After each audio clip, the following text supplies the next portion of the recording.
A Man with Two Lives.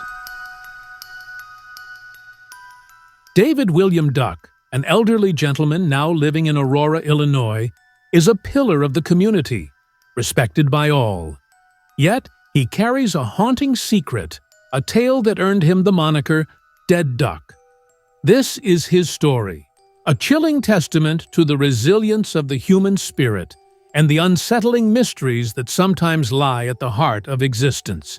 In the fall of 1866, I was a private in the 18th Infantry, stationed at Fort Phil Kearny. Duck begins, his voice a hushed whisper, echoing the gravity of his experience.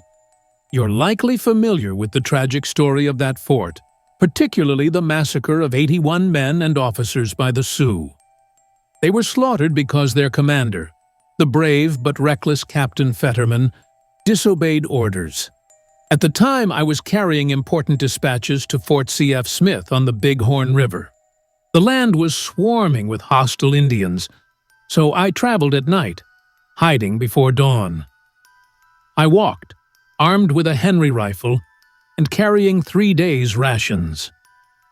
I chose a narrow canyon, or so it seemed in the darkness, for my second hiding place. It was a rugged area, full of boulders that had fallen from the surrounding hills. Behind one of these, in a clump of sagebrush, I made my bed for the day and fell asleep. It felt like I'd only closed my eyes for a moment, but it must have been close to midday when I was jolted awake by the sound of a rifle shot. The bullet struck the boulder just above me. Indians had been tracking me and had me surrounded. The shot, a terrible miss, had been fired by a warrior who spotted me from the hillside above. The smoke from his rifle betrayed his position, and I was barely on my feet before he was scrambling down the slope. I took off running, crouching low, weaving between clumps of sagebrush as bullets flew around me. It seemed strange that they didn't rise to pursue me, knowing I was alone, but their reason for hesitation soon became clear. After a short distance, I reached the end of the gulch I had mistaken for a canyon. It was a dead end, a steep, rocky cliff, devoid of any vegetation. I was trapped. There was no need to chase me.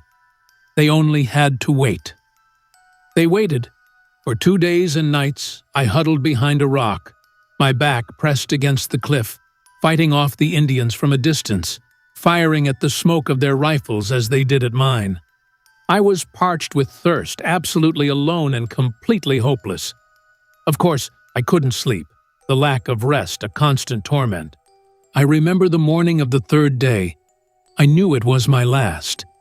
I remember, in a hazy, desperate delirium, leaping into the open and firing my repeating rifle blindly, not even seeing my targets. That's the last thing I remember of that fight.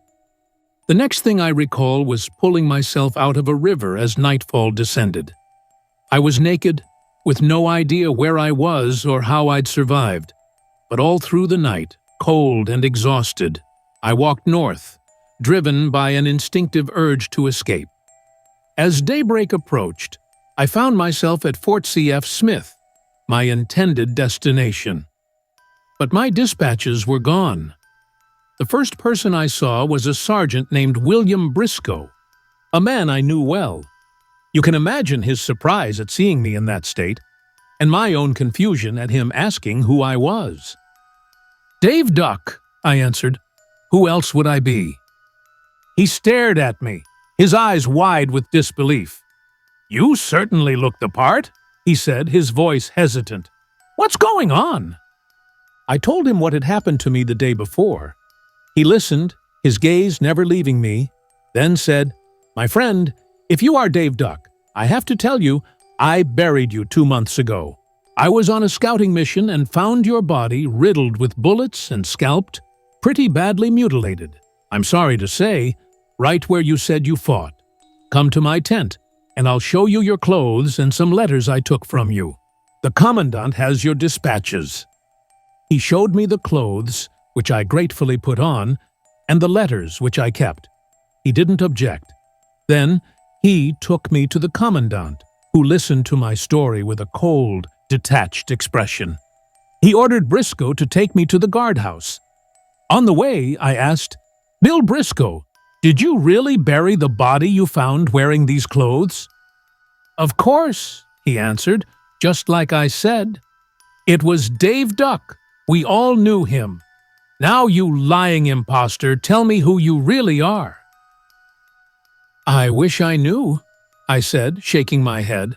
A week later, I escaped from the guardhouse and fled the country as fast as I could.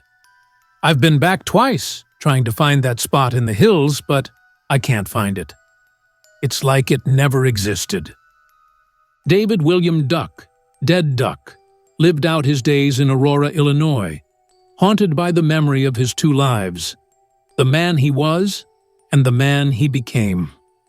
His tale of survival, a ghostly echo of a forgotten battle, served as a chilling reminder of the unpredictable nature of fate and the uncanny mysteries that sometimes weave themselves into the fabric of our reality. The end.